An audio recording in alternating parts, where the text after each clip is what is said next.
तो hello guys, कैसे हो आप सब। तो पिछले एपिसोड में हमने देखा कैसे मास्टर कू की आत्मा एक बंदे की बॉडी में रिबॉर्न होती है। जो अगर आप लोगों ने वो एपिसोड नहीं देखा है तो लिंक डिस्क्रिप्शन में डाल दिया है, पहले जाकर वो एपिसोड देख लीजिए। और वीडियो पसंद आए तो like and share and subscribe जरूर कर दीजिएगा। एपिसोड की शुरुआत में हमको वही बंदा दिखाया जाता है जो कि बोल रहा होता है तो मोरिस फैमिली कू फैमिली की तलवार टेक्निक लेना चाहती है। तो गाइस, जिन लोगों को समझ में नहीं आया उनको मैं बता दूं, पिछले एपिसोड में हमने मास्टर कू को देखा था जिनको एक थंडर के ड्रैगन ने निगल लिया था और उनकी बॉडी डिसअपेयर हो गई थी, पर उनकी आत्मा का एक हिस्सा बचा रह गया था जो कि अब दोबारा इस बंदे की बॉडी में रिबॉर्न हुआ है। तो मास्टर कू इसी तरह से उस बंदे की मेमोरी को देख रहे होते हैं और याद कर रहे होते हैं। इसी के साथ ही वो बोलते हैं तो ऐसे हुआ था, कुछ ने सौदेबाजी की और बदले में उसने कू की तलवारबाजी की टेक्निक ली और इसके बदले शेरी मोरिस के साथ शादी का फैसला लेकर खुद का बलिदान किया। फिर भी मेरी मंगेतर शेरी मोरिस ने हमारी शादी की रात तलवारबाजी की टेक्निक को चुरा लिया और मेरे डोंटियान को कुचलकर मेरी कल्टीवेशन को डिस्ट्रॉय कर दिया।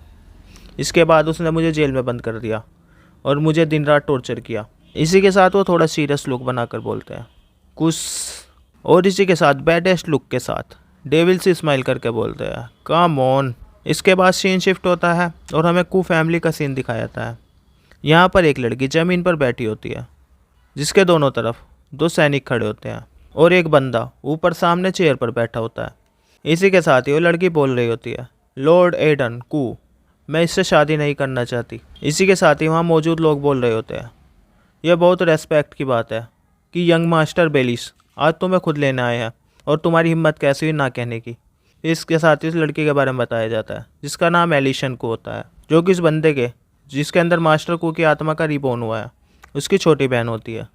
यहीं से उस बंदे का पूरा नाम भी पता चलता है जिसका पूरा नाम विलियम कू होता है। इसी के साथ हमें क्लेन लीडर एडन का सीन दिखाया जाता है जो कि एक बतासे सी शक्ल का लंबी मूछ वाला आदमी होता है जो कि बोल रहा होता है यंग मास्टर बेलिश के साथ तुम्हारी शादी हम सबकी सहमति से हो रही है।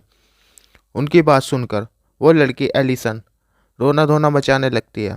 इसी के साथ ही यंग मास्टर बेलिस का भी सीन दिखाते हैं जो कि शक्ल से ही चोर और एक नंबर का ठड़क इंसान लग रहा होता है, जो कि दांत फाड़ कर बोलता है मैं यहाँ तुम सबकी राय पूछने ही आया हूँ, और बोलता है तुम सभी कू फैमिली वाले एक नंबर के फट्टू हो। इसी के साथ ही वो हवस भरी नज़रों से एलिशन की तरफ देखकर बोलता है मैं वादा करता हूँ तुम्हारे अच्छे से ख्याल रखूँगा।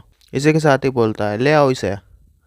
तभी दो सैनिक एलिसन को पकड़ते हैं और उसे ले जाने लगते हैं। इसी के साथ ही एलिसन चिल्लाने लगती है।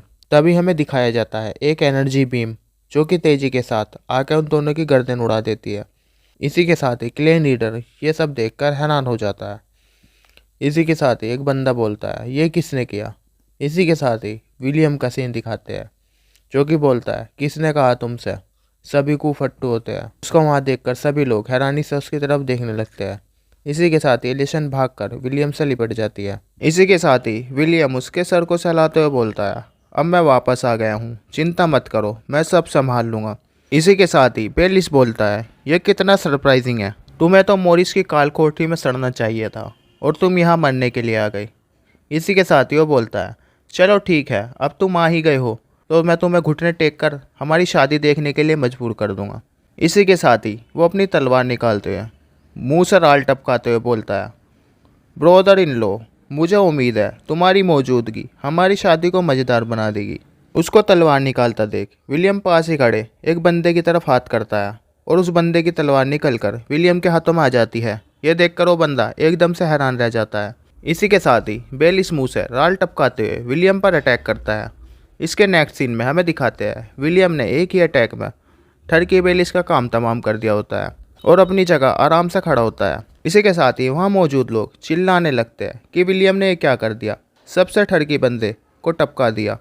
वेल ऐसा नहीं बोल रहे होते, बस वो सब बोल रहे होते हैं विलियम ने ये क्या कर दिया, अब हमारे क्लेन का क्या होगा, बेलिस के क्लेन के लोग हमारी चटनी बना देंगे वगैरह वगैरह। बट विलियम बिल्कुल शांत खड़ा होता है और एक कुलैस्ट लुक के साथ लोगों की बातें सुन रहा होता है। उसको लोगों की बातों से फ़र्क नहीं पड़ रहा होता। इसके नेक्स्ट सीन में हमें देखते हैं क्लेन लीडर मुच्छड़ एडन को, जो कि विलियम पर चिल्लाकर बोल रहे होते हैं तुम्हारी हिम्मत कैसे हुई ऐसा करने की, क्या तुम्हें नहीं पता बेलिश की फैमिली कितनी पावरफुल है।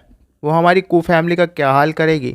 उस मुच्छड़ एडन की बात सुनकर विलियम बोलता है, मैंने कू फैमिली के लिए हमेशा स्टैंड लिया है, जबकि तुमने हमेशा हमारी कू फैमिली के साथ एनिमीज की तरह व्यवहार किया और बाहर वालों के तलवे चाटे और एक पपी की तरह उनके आगे पीछे घूमते रहे।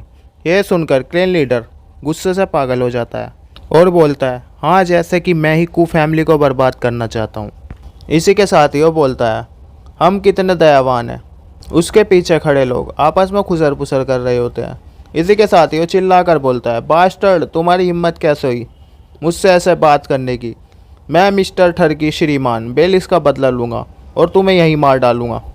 इसी के साथ ही वो एक पावरफुल सा अटैक अपनी तलवार से बनाता है और इसी के साथ गाइस आज का चैप्टर हमारा हो जाता है बूम। इसका नेक्स्ट वीडियो परसों या फिर कल आ जाएगा, तो चैनल सब्सक्राइब कर दीजिए, वीडियो पसंद आई हो तो लाइक कर दीजिए और एक अच्छी सी कमेंट भी कर दीजिए। Thanks for watching.